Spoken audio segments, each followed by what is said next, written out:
Kenapa dibedakan jika alam semesta menciptakan manusia dengan dua tangan yang sama? Akhirnya saya cek, mangkoknya saya intip dikit, habis loh kuahnya. Habis kuahnya, dikuyup sama dia. Gila. Orang-orang tuh pada buka jalan tuh nggak? Hebatnya. Wow. Buka jalan, pada minggir. Pada minggir. Kita berempat langsung. Oke. Langsung tatap-tatapan gitu. Wow. Saya nggak kabur. Saya gantian ngomong. Saya balikin lagi cipratannya ke dia. Dia nggak ada pintu sekat, nggak ada pintunya. Sekatnya ada. Jadi kadang sekat udah pintu. Cewek aja bilang jijik, gimana cowok ya kan? Halo semuanya, Tachihao. Kembali lagi bersama saya, Kenny Bun Bun, dalam acara KBB, Kenny Buka-Bukaan. Untuk sesi kali ini, saya akan membahas 10 fakta unik tentang China yang tidak diketahui banyak orang. Seperti yang kita ketahui, negara China adalah negara yang maju dari struktur pembangunannya, ekonomi, alat elektronik, transportasi, dan segala bidang lainnya. Bahkan dalam kehidupan kita sehari-hari, di rumah maupun di luar, kebanyakan barang-barang yang kita pakai itu adalah made in China. Nah, itu dia kenapa China menjadi maju. Tapi di balik itu semua, negara China masih punya sisi yang bisa dibilang ada kekurangannya. Pastilah ya, setiap negara mempunyai plus minus, punya kelebihan dan kekurangan, termasuk China. Jadi yang kita tahu China itu adalah negara yang maju, punya ekonomi yang maju, lalu punya alat transportasi yang bagus, lalu punya elektronik yang segalanya China, seperti itu ya. Jadi masih ada sisi gelapnya dari China. Nah, di sini saya akan sharing pada kalian semua tentang 10 fakta unik tentang China yang tidak diketahui banyak orang. Kalau gitu kita mulai saja. Ini dia 10 fakta unik tentang China yang tidak diketahui banyak orang. Fakta unik yang pertama, ucapan terima kasih. Jika di Indonesia ucapan terima kasih sudah sangat biasa atau wajib hukumnya jika kita ditolong orang lain atau kita pinjam barang orang lain dan segala macam, kita biasanya bilang terima kasih, termasuk di saat belanja ya. Kita beli barang pasar misalkan, lalu dikasih barangnya, kita bayar uangnya, kita bilang makasih ya pak, seperti itu. Makasih ya bu, seperti itu. Jadi itu sudah biasa, sudah wajib hukumnya. Namun di China berbeda. Yang saya bingung ketika saya waktu masih di sana, saya posisinya di pasar sama belanja, dapat barangnya, saya bayar uangnya, terus saya bilang sisi. Terus yang aneh adalah orang itu bilang ke saya, lu ngapain terima kasih? Lu ngapain terima kasih? Loh, kenapa emangnya salah? Saya bilang, kan saya belanja sama anda, saya dapat barangnya, saya ucapin terima kasih. Loh, nggak perlu kata dia. Kata dia nggak perlu. Kenapa? Karena adil, sudah sama, merata. Dia dapat uang, saya dapat barang. Jadi menurut dia itu adalah adil, rata, sama rata. Tidak perlu terima kasih buat apa terima kasih, kecuali saya kasih cuma-cuma uangnya ke dia tanpa barang. Itu baru dia bilang terima kasih. Terima kasih itu jarang diucapkan, kecuali penting. Contoh lain selain di pasar adalah ketika saya lagi kuliah. Saya pinjam pulpen, alat tulis gitu ke teman China saya, teman lokal. Saya pinjam alat tulis, lalu saya balikin. Saya bilang sisi, terima kasih artinya. Terus dia nggak respon. Terus saya tegasin lagi, saya bilang saya lagi sisi-nya, sisi ya. Terus dia bingung. Dia ngomong gini Mandarin Indonesianya. Lu ngapain terima kasih kan? Lu ngapain terima kasih? Nah ini gue pinjam pulpen kalau. Oh nggak usah terima kasih, sama-sama lah. Itu maksudnya bagi dia tuh hal kecil gitu. Yang saya tangkap itu adalah bagi orang China itu hal kecil, nggak usah terima kasih. Dari situ saya dapat pelajaran, ternyata orang China itu yang ibarat kata ya udah cintailah. Fakta unik yang kedua, tangan kanan atau tangan kiri. Maksudnya adalah Bagi orang Indonesia, tangan kanan dan tangan kiri mempunyai dua makna yang berbeda. Contoh, makan pakai tangan kanan, kan? Salaman pakai tangan kanan. Yang lebih sering lagi adalah ketika kita memberi barang kepada orang lain. Kita wajib di Indonesia pakai tangan kanan, karena kalau pakai tangan kiri katanya nggak sopan ya. Karena tangan kiri itu biasanya buat bersih-bersih. Jadi pakai tangan kanan wajib. Namun di China itu beda. Di China itu tangan kanan dan tangan kiri itu sama. Tidak ada bedanya.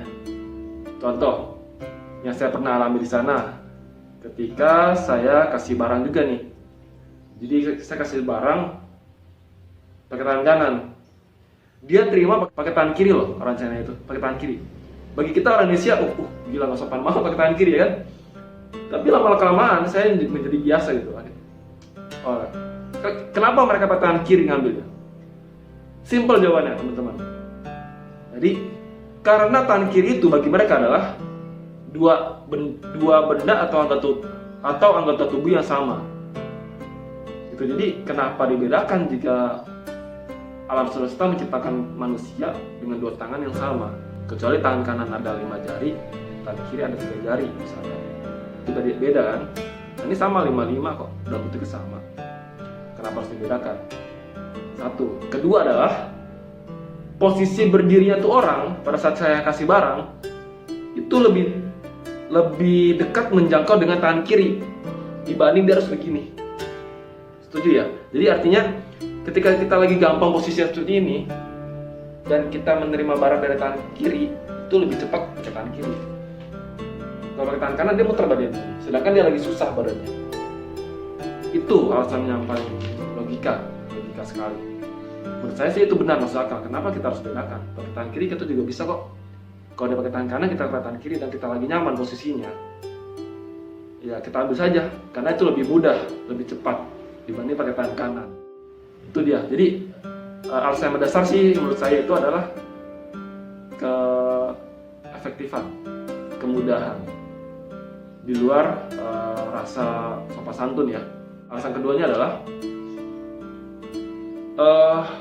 ada seorang tokoh terkenal di China namanya Deng Xiaoping. Beliau pernah bilang seperti ini, tidak peduli kucing hitam atau kucing putih, yang penting bisa menangkap tikus. Sama saja seperti bilangnya gini, tidak peduli tangan kanan atau tangan kiri, yang penting fungsinya sama, bisa untuk menolong orang lain. Itu dia fakta yang menurut saya unik sekali dari China, dan mungkin sebuah suntikan kebaikan juga buat Indonesia. Jadi nggak masalah kalau menurut saya pakai tangan kanan atau tangan kiri memberi itu. Selain itu juga karena kondisi kendaraan di Indonesia itu, mobil itu supir ada di kanan, jalan sebelah kiri. Tapi kalau di China kebalik, jalan sebelah kanan, supir sebelah kiri. Berarti kalau dia ngambil tiket di tol atau tiket di parkiran, mereka ngambil pakai tangan kiri. Benar ya? Berarti kalau kita ngasih uang ke orang lain, kita pakai tangan kiri. Bagi orang Indonesia mungkin nggak sopan. Tapi karena kondisi kendaraan seperti itu, ya jadi pakai tangan kiri sudah biasa.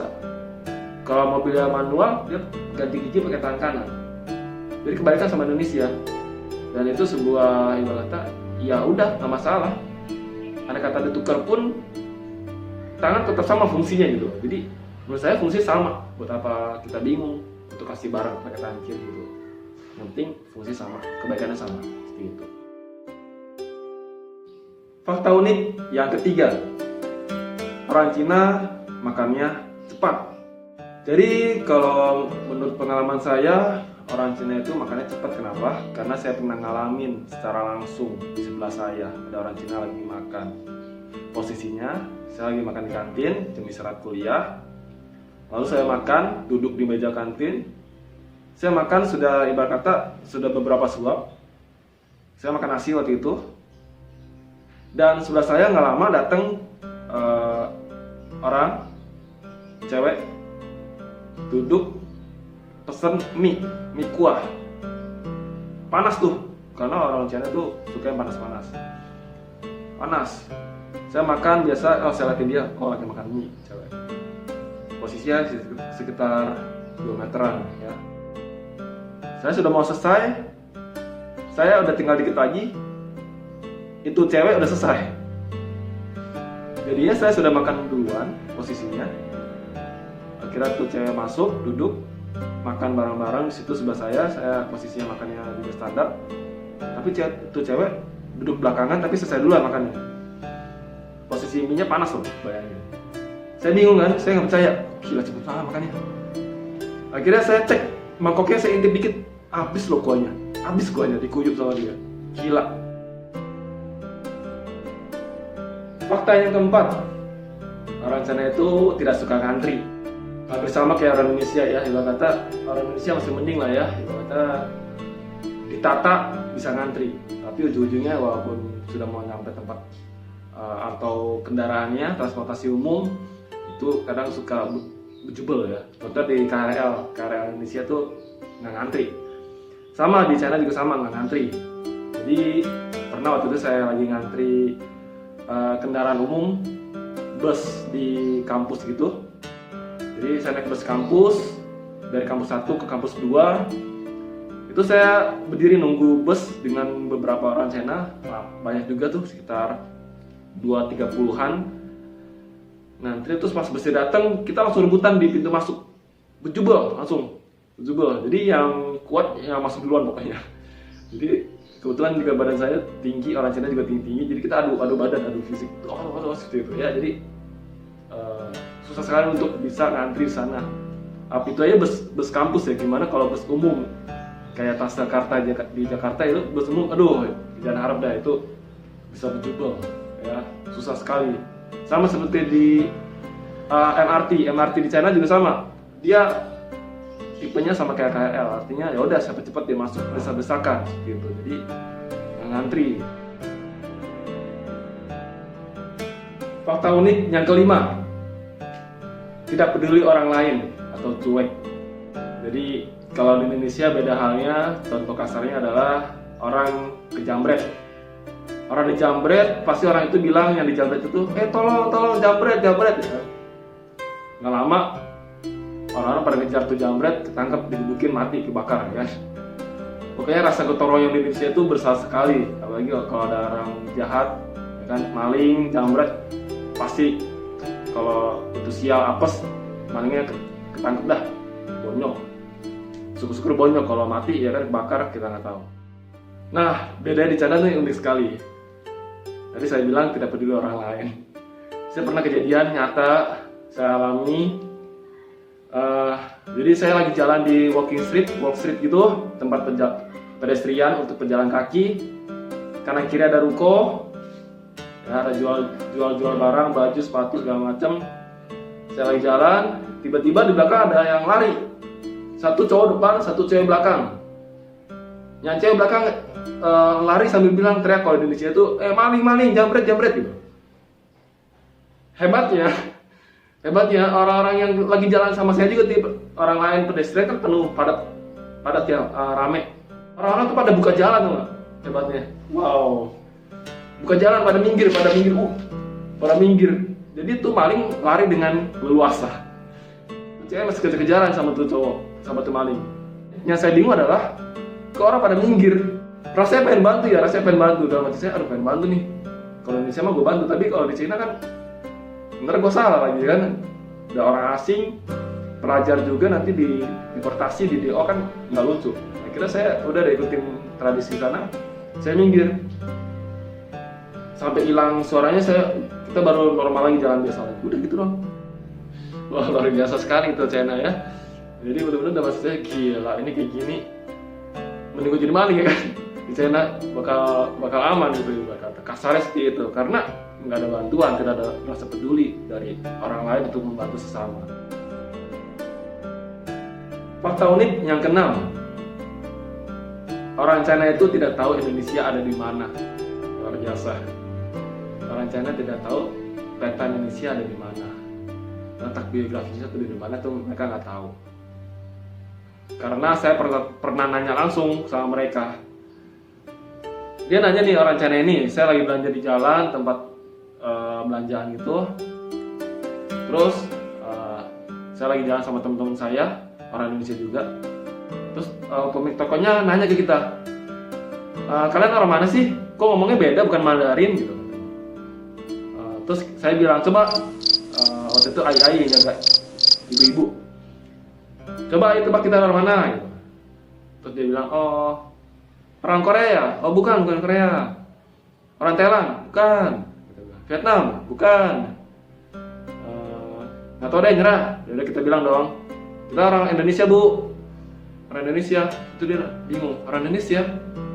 Oh Indonesia. Tahu iya bilang Indonesia, tapi tuh apa kosong pikirannya. Kayak tahu nggak tahu gitu. Jadinya kita nanya, teman saya nanya, Ai tahu nggak? Ibu tahu nggak Indonesia dari mana? Yang mana gitu Indonesia? Oh tahu, yang suka makan kari kan? Yang suka makan kari. Bukan, itu India gitu. India itu mah yang makan kari. Karena Mandarinnya Indonesia sama India tuh mirip-mirip. Kalau Indonesia, Mandarinnya itu disingkatnya ini. Kalau kepanjangannya Indonesia. Kalau India, Mandarinnya Intu. Jadi 11-12 nih sama Indonesia, ada intunya juga.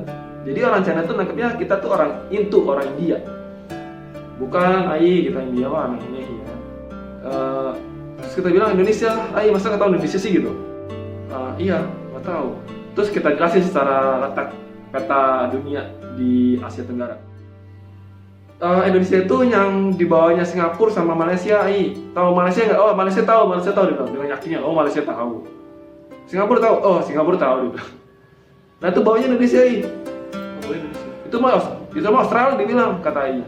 Oh Australia di bawahnya Indonesia. Australia di bawah Indonesia. Atasnya Australia sama bawahnya Malaysia. Tengah-tengah itu Indonesia. Oh, responnya begitu dong. Oh kosong. Udah mati kesel kan? Kenapa Indonesia sih? Oke, kita kasih pilihan lain jalan pintas nih. Terakhir nih. Ayo tahu Bali nggak? Pulau Bali. Oh tahu tuh Bali mas, saya tahu. Itu tandong ya kan? Kalau tahu ada tadi bilang Bali ya. Ayo tahu Bali ya? Iya tahu. Di mana tuh Di Korea Selatan. Loh, bukan Kenapa bilang di Korea Selatan Bali? Jadi alasan Ai itu bilang Bali itu di Korea Selatan karena banyak artis yang menikah di Bali. Disangka itu Bali itu punya Korea Selatan, miris. Jadi kita jelasin, oh Bali itu di Indonesia, kita lanjutin. Oh di Indonesia, iya gitu. Oh baru tahu saya gitu. Miris ya teman-teman. Saya juga miris sama teman-teman saya yang lain juga, kasih tahu Indonesia dan kenal orang lain, taunya cuma Malaysia, Singapura, tetangganya doang, Ghana, Vietnam. Jadi mungkin bagi kalian generasi muda, jika ada kesempatan untuk mengenali Indonesia ke negara luar, silakan. Negara luar khususnya China juga tahu tentang Indonesia. Tidak hanya satu sumber saja saya tanya tentang Indonesia, saya tanya sumber-sumber yang lain, termasuk dari supir taksi yang kita naikin sama teman-teman saya, orang Indonesia juga.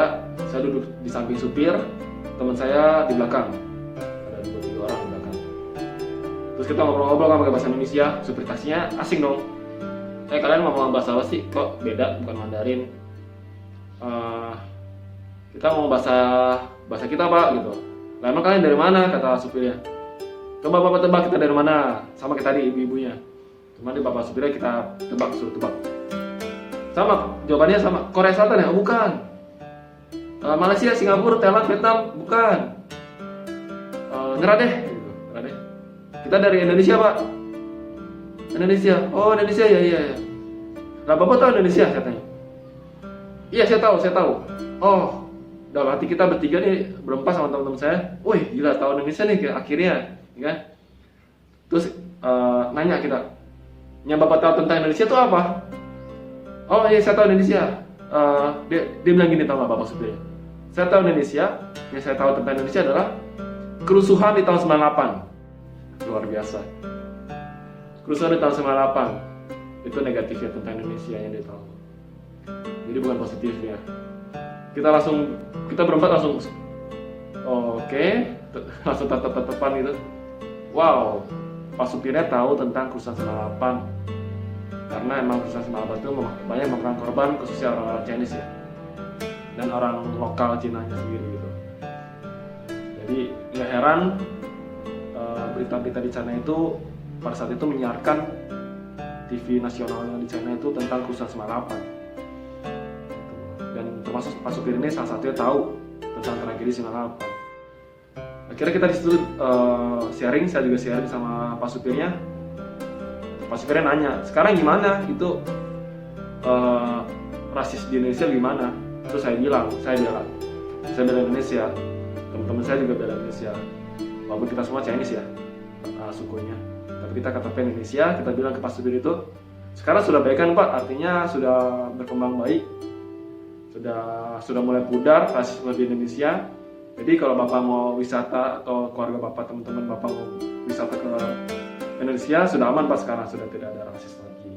Saya bilang gitu, kami bertiga bilang gitu ke Pak Supirnya. Jadi Pak Supirnya, oh ya sudah bagus deh ya gitu. Jadi yang saya miris adalah beberapa narasumber yang saya tanya itu, orang China itu banyak yang tidak tahu tentang Indonesia. Apa sih Indonesia itu? Yang mereka tahu cuma Bali. Termasuk Pak Supir itu juga bilang, oh saya tahu Bali, itu tempat wisata terkenal di Indonesia. Cuma saya nggak tahu Jakarta, dia bilang. Bayangin, Pak Supir tidak tahu Jakarta, hanya tahu Bali. Ya, dan tahu Indonesia juga karena tragedi 98, bukan karena kebagusannya. Jadi sekali lagi, ditolong generasi muda untuk membanggakan produk dalam negeri, ya, gitu. Fakta unik yang ketujuh, orang China itu kalau ngomong ludahnya nyiprat kemana-mana. Ya, termasuk saya pernah ngalamin juga pada saat saya lagi ngobrol sama dosen pembimbing skripsi saya. Saya ngobrol cukup dekat jaraknya, seperti orang biasa ngobrol. Dan Pak dosen itu ngobrolnya muncrat-muncrat air liurnya. Kena saya tuh, kena muka saya juga beberapa. Karena tipis-tipis itu kayak berasa air gerimis gitu, tipis-tipis gitu. Kena baju juga. Pas dia ngomong itu saya ngeliat baju. Waduh. Nyiprat nih. Saya mundur dikit-dikit, dia maju dikit-dikit. Ya, makin sama juga. Kagak ada jarak. Jadi saya mundur, dia maju. Udah saya diem dong, gak enak. Takutnya dia tersinggung ya. Saya diem, saya ngalah, diem. Nah, setelah dia diem, selesai ngobrol nih, selesai ngomong, saya nggak kabur, saya gantian ngomong, saya balikin lagi cipratannya ke dia. Enggak, jadi saya ngomong Mandarin itu, saya juga sama ngomong Mandarin itu. Memang kalau dalam bahasa Mandarin itu kita ngomongnya banyak sekali huruf atau kosakata yang menggunakan angin. Nah, angin ini yang membuat air liur kita keluar gitu. Jadinya karena angin ini semburannya jadi keluar. Karena emang vokalnya dia atau konsonan dia tuh ada mengandung unsur angin. Jadi wajar sih kalau kita ngomong terus keluar gitu. Karena lawan bicara kita ya itu harap maklum ya, jangan sampai tersinggung karena mereka cara ngomongnya seperti itu. Itu pengalaman pribadi saya, jadi ya udah kita biasakan saja. Fakta unik yang ke-8, orang China itu suka ngeludah sembarangan dan tidak tahu tempat. Jadi pengalaman saya pernah lagi makan di trotoar jalan kaki lima gitu. Jadi bangku-bangku semua, meja-meja duduk di bawah, bangku meja kecil gitu, pendek. Kita lagi makan di pinggir jalan, kanan kiri. Kanan itu ada orang jalan kaki, memang di trotoar posisinya, tapi trotoarnya lebar. Kita lagi makan berempat sama teman-teman saya. Tiba-tiba ada orang China ngeludah, narik reaknya itu kenceng banget dan buangnya juga penuh tenaga, gitu. Jadi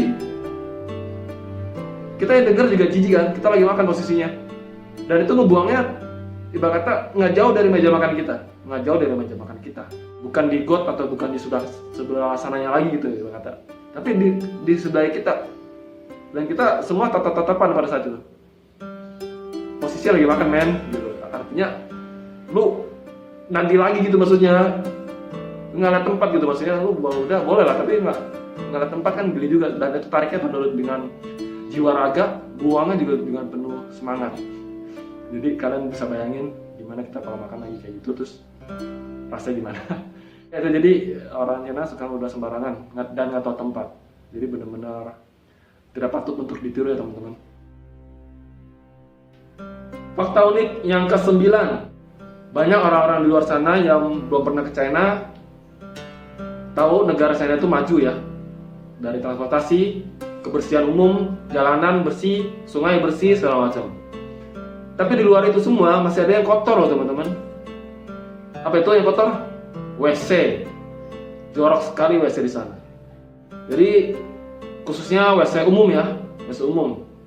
Kayak di terminal, stasiun, pasar. Bahkan di mall-mall juga beberapa masih ada yang jorok. Joroknya bukan sekedar jorok bau saja, tapi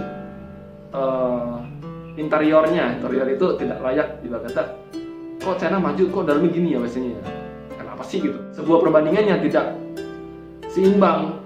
Negara yang maju, tapi WC-nya begitu, ya. Kenapa kita? WC itu kadang kalau di tempat umum itu tidak ada pintunya, jadi cuma sekat tanpa pintu. Kalau yang WC cowok, kan saya masuk WC cowok ya. Jadi waktu itu saya masuk WC umum di stasiun kereta cepat. Saya masuk WC-nya, di situ sudah disediakan blower, blower, kayak hair dryer gitu, cuma ukuran besar di bawah. Itu dia ngeluarin angin, hair dryer-nya itu keluarin angin, blowernya kenceng gitu. Jadi biar apa ditiup ke dalam WC itu biar nggak bau pesing ibarat kata ya. Jadi disemprot itu biar ada angin, biar ada sirkulasi. Kalau nggak ada itu baunya setengah mati. Kita harus tahan napas. Kenapa? Karena itu baunya luar biasa, benar-benar bau campuran antara buang air kecil sama buang air besar tuh jadi satu. Pada saat saya masuk ke WC umum itu, saya tahan napas dari jauh, tutup pakai baju, terus buang air kecil yang cepat, nggak usah lama-lama, nggak usah cuci tangan, karena baunya luar biasa. Paling cuci tangan kita aja gitu, nggak usah lama-lama, nggak usah dandan dulu, nggak usah langsung keluar, karena kalau kelamaan bisa pingsan kan di sana.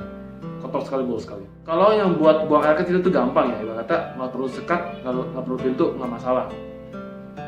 Tapi kalau buang air besar nih, nggak ada pintu, bingung kan? Nah itu caranya kayak gitu, jadi buang air besar tidak ada pintu masuk, pintu keluar nggak ada, cuma sekat saja, kayak jamban mending masih ada pintunya. Nah dia nggak ada pintunya, jadi gimana buang air besarnya? Dilihatin orang, iya dilihatin orang, tapi ngadepnya dia ngadep jongkoknya itu ke paha, jadi dia ngadep ke sekat, bukan ke pintu. Jadi dia kalau mau buang air besar dia ngadepnya ke sekat, biar nanti orang dari luar tidak melihat kotorannya langsung, dia ngeliatnya paha, karena ada samping. Itu yang WC cowok. Kalau WC cewek saya juga tanya teman-teman cewek saya yang orang Indonesia juga, lalu gimana sih kalau di WC cewek? Sama sih nggak pakai pintu? Iya sama, nggak pakai pintu saya. Ternyata sama, di WC cewek juga tidak pakai pintu, sama. Tapi yang uniknya lagi, saya tanya ke teman cewek, terus dia bilang, tau nggak Ken? Kalau kita kan cewek di Indonesia kan bilas ya, habis buang air kecil tuh bilas biasanya cewek-cewek. Tapi teman saya ini bilang orang Cina nggak bilas. Jadi begitu buang air kecil udah selesai pakai celana tanpa membilas. Cewek aja bilang jijik, gimana cowok ya kan? Yang lainnya adalah masalah kotoran buang air besar nih. Buang air besar. Jadi saya pernah banyak sekali melihat jenis WC di sana ya, di seluruh China itu saya pernah lihat dari tempat umum, stasiun, terminal, bahkan di kampus. Pengen analisa gitu, pengen tahu kenapa sih orang Cina tuh malas banget ngeflush WC doang tuh, padahal itu ngeflushnya pakai kaki loh, pakai kaki. Kalau kita Indonesia pakai tangan kan, kalau dia tuh pakai kaki, nggak kotor, nggak ribet, tinggal injek doang pakai sepatu, nggak kotor kan? Tapi kenapa nggak di flush gitu loh? Maksud saya gampang. Kenapa? Karena saya pernah lihat jackpot di tempat WC untuk buang air besar. Penasaran, saya buka satu persatu pintu, ada 3 pintu di kampus nih. Saya buka pintunya satu, wah ada isinya, lagi numpuk gitu. Isinya tau kan? Ada jackpotnya, ada kotorannya di situ. Waduh. Terus pintu kedua, mendingan, ada bercak-bercaknya. Ketiga, aduh udah mulai mau kering tuh, udah numpuk, udah mau kering atasnya, udah mau pecah aja tuh. Kalau diinjek pecah aja. Ya mati saya, kok nggak bersihin, kok orangnya nggak nge-flush. Ada kata nih yang lucunya lagi, ada kata ada tumpukan pertama di situ, lalu orang yang nggak tahan mau nggak mau numpuk juga di atasnya tuh. Jadi kan numpuk kayak es krim. itu orang nggak jijian, bukan kayak gitu ya. Jadi ada jackpot di atasnya, terus ditambah lagi sama dia, terus nggak lama ditambah lagi sama orang baru, jadi numpuk. Nggak habis mikir saya juga, kenapa sih nggak di flash aja, diinjek doang gitu loh. Dan anehnya lagi, di tempat buang air besar itu tidak ada ember, tidak ada air, tidak ada gayung, dan tidak ada tisu. Jadi cuma ada pispot untuk BAB jongkok sama flash kaki. Nggak ada ember, nggak ada gayung, nggak ada keran. Nah itu saya bingung tuh gimana cara bilasnya. Nggak ada tisu. Jadi yang sudah selesai BAB pakai celana langsung pergi gitu. Kita nggak tahu. Sebaik mungkin jangan sampai buang air besar di tempat umum. Jadi benar-benar harus terbiasa. Satu lagi tentang WC di China ya. Jadi saya pernah masukin WC di salah satu restoran fast food di China, sebut saja McD ya. Restoran McD ini dia punya WC-nya sama seperti di Indonesia. Kalian tahu ya WC McD di Indonesia bentuknya seperti itu, maksimal 2 pispot untuk buang air kecil, lalu satu kamar bilik untuk buang air besar ya. Biasanya kayak gitu ukurannya. Sama di China juga sama, 2 pispot untuk laki-laki buang air kecil, 1 bilik untuk buang air besar. Nah itu saya masuk tuh ke WC-nya.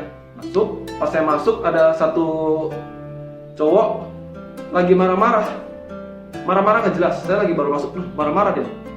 Marah-marah sambil banting nyabut absen karyawan McD.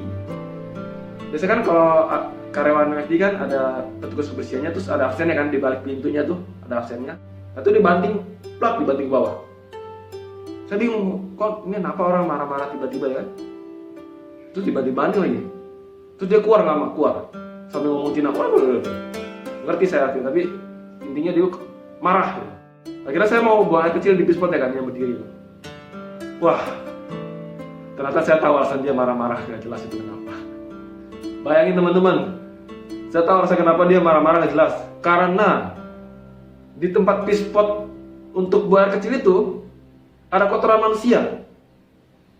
Bayangin, ada kotoran manusia di tempat pispot cowok buang air kecil.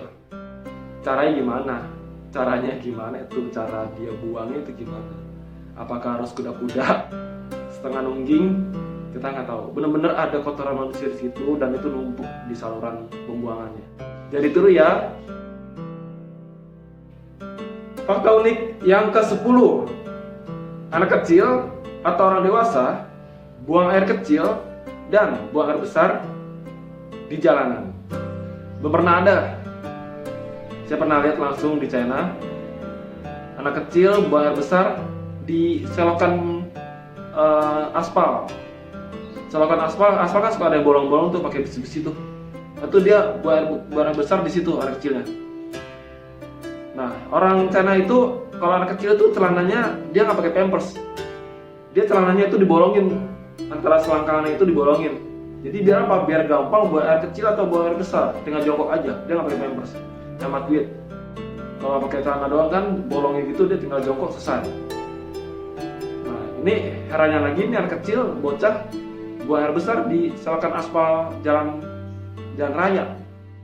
Itu udah kayak kucing bener-bener. Saya nangis, gila. Kasian banget ya itu, kenapa nggak di WC gitu. Anak kecil oke lah ya, kita masih bisa maklumin ke anak kecil. Nah ini orang dewasa bro, orang dewasa mungkin udah nggak tahan ya, cowok cewek sama. Jadi dia udah nggak tahan, dia buang air besar di pinggir jalan tol, di pinggir jalan mobil pada jalan raya gitu loh. Dan dialing sama lakinya atau dialing sama istrinya kalau cowok yang BAB, kalau cewek yang BAB dialing sama lakinya. Mungkin udah nggak tahan kali ya, tapi kan lihat sikon juga lah gitu, kenapa harus jalan raya, dan itu nanti dijelasnya gimana, lalu jejaknya itu gimana. Jadi benar-benar sebuah petualangan yang unik sih menurut saya kalau ke China itu. Jika lihat yang gitu-gituan, kalian nggak usah pusing lagi karena saya sudah kasih tahu ke anda. Ya itu dia 10 fakta unik tentang China yang tidak diketahui banyak orang. Semoga bermanfaat. Jangan lupa terus ikuti channel saya Kenny Bun Bun. Di like, comment, share, and jangan lupa subscribe. Terima kasih buat semuanya. 谢谢，再见。